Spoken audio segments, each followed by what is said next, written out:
Hello， 大家好，我是梁夏，不是梁虾，相信各位不用我多说也知道。今天给大家带来一期托帕的角色攻略，顺便聊聊这位美貌以及智慧的小姐姐的强度如何。什么角色强度才叫高？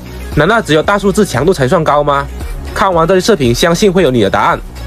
有帮助到各位，喜欢点赞支持一下，投2个硬币还有20经验呢。同时视频对转发竞争比较大，帮忙转发一下吧，不用真的转发，退回来就行了。同时还有经验拿，谢谢。先来简单鉴赏一下这位美女的样子，丰满的身材，紧身衣大腿的内侧的痣，不知道各位觉得怎么样？反正我是爱了。托帕的基础3维数值在5星选类当中属于中等偏下了。究竟是颜值、身材占摩还是强度呢？先从技能方面说起，更好了解托帕这名角色的玩法。毕竟各位点进来应该都是萌新吧。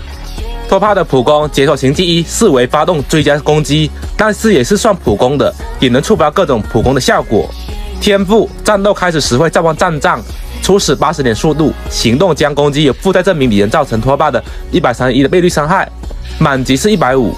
我方角色造成追加攻击命中有这个附带证明的敌方，可以造成战杖拉条50%，2次是必定拉上来的。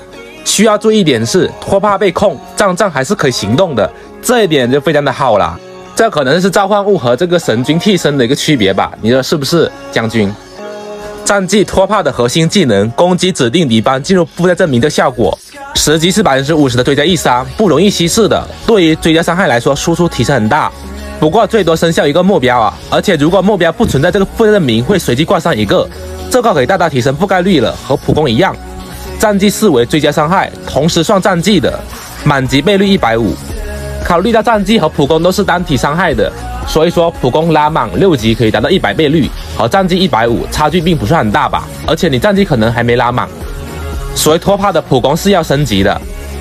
终结技战杖进入一个斩搏惊人状态，倍率提高131，翻了个倍了，以及提供满级25爆伤。队伍攻击附带证明的敌人即可拉条50%，结合天赋的拉条，也就是说开大之后任何攻击均可拉条了。2次攻击退出状态，类似克拉的大招。2次可以通过托帕的图标红点来判定显示啊。行技方面，前面说了普攻属于2种状态的效果，这里就不过多赘述了。行技2对于火弱点可以提供15%的增伤，和银月的一个行技类似啊。行技3大招可以回复2次10点能量。分叉行技总体有12的暴击率，10%生命值，22点的火伤。行技数值总体给的还是比较可观的。托帕的神之秘技大世界战杖可以自动寻找宝箱和铺满，而且不耗战绩点就离谱。如果是主动释放秘技，可以战斗中大世界获取额外信用点，不过每个地球制只有1万啊。模拟宇宙额外碎片以及概率奇物，大世界玩家狂喜了，属实是了。接下来进入配对环节，测了托帕好久，当天晚上非常的累。结论就是可以主 C 也可以副 C， 怎么说呢？如果是火环境，比如这级深渊的混沌石上半，主 C 可以2个回合打完。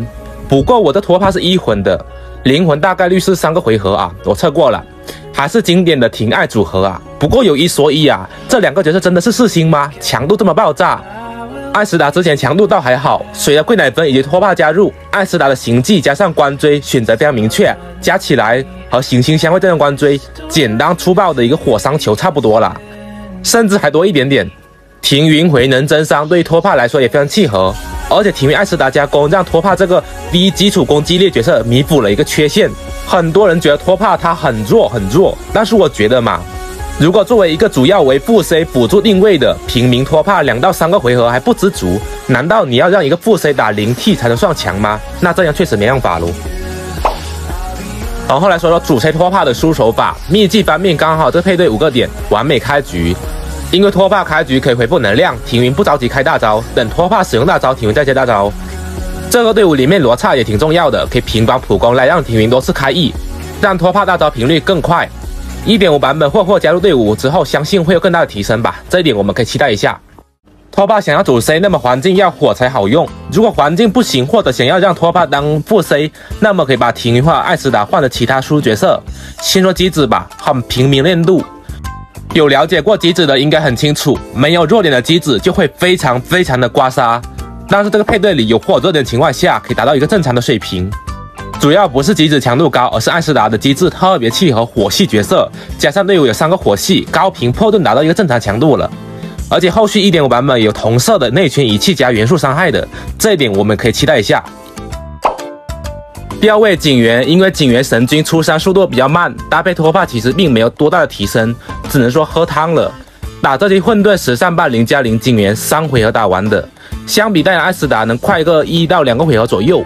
不过主要还是我们克拉拉反击属于追加伤害的，敌方怪越多而且多挨打，那么克拉拉可以发挥他的实力了。就算克拉拉打特期环境不太适合克拉拉，也能打3个回合。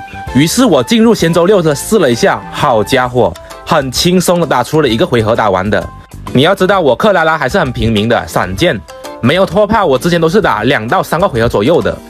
经过我多次尝试，带御空和带艾斯达不如带挺云好。挺云能够给克拉拉提供充能还有增伤，大大提升了追加伤害的覆盖率。带了莽命御空或者艾斯达直接给我干到5个回合，带挺云是3个回合啊，差距还不小呢。只能说挺云的充能太香了吧。这里给拖帕强度总结一下吧，作为副 C 辅助为主的，强度是合格的，秘技的功能以及追加1伤，还有不俗的副 C 能力。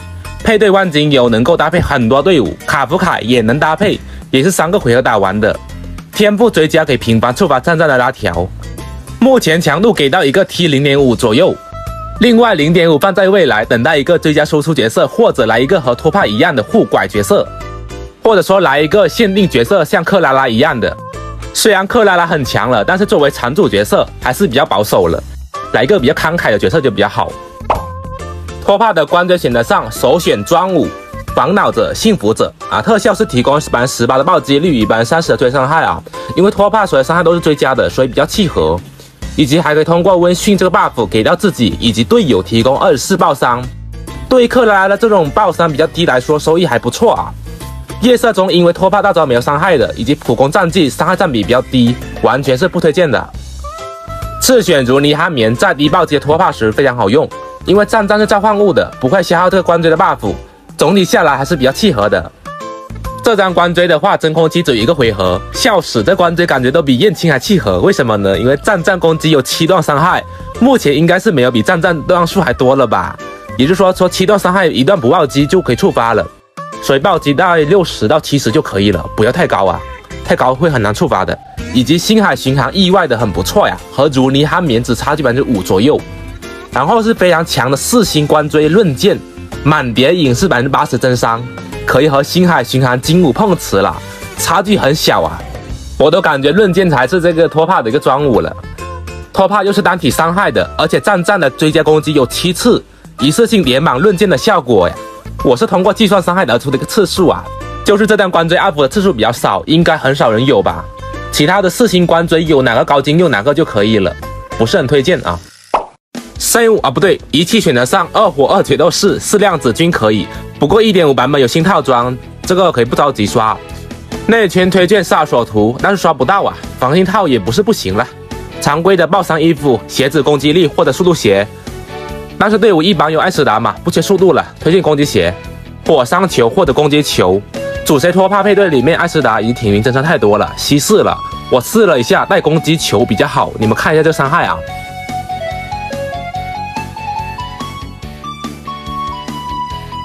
不过需要注意，队伍需要带行星相会艾斯达以及挺云，攻击球才好用哦，需要注意一下哦。神子用攻击力的，超能神也试过了，差不多，看副词条哪个好带哪个就行了。最后说一下星魂，我也是不小心变出一个1魂的啦。我无法得知具体提升多大，但是我只能给你一个直观的参考。小毕业面板可以在混沌快个 0.5 到1个回合左右，爆伤越低，这个提升越大。个人觉得不是很必要啊。其他星魂有机制提升，但是个人觉得0+1就够了。如果是双 C 1+1会提升比较大点。目前拖帕的表现主要是可以加入很多配对啊。如果你队伍辅助不够用了，不妨抽1只给克拉拉使用。从我个人使用下来，拖帕能 C 能辅，秘技好用，配对多。作为火系副 C 角色，总体伤害还是比机制高很多的，很值得抽取。不知道各位有什么想法，欢迎在评论区讨论。那么以上就是本期视频的全部内容了，我是梁夏，我们下期有缘再见。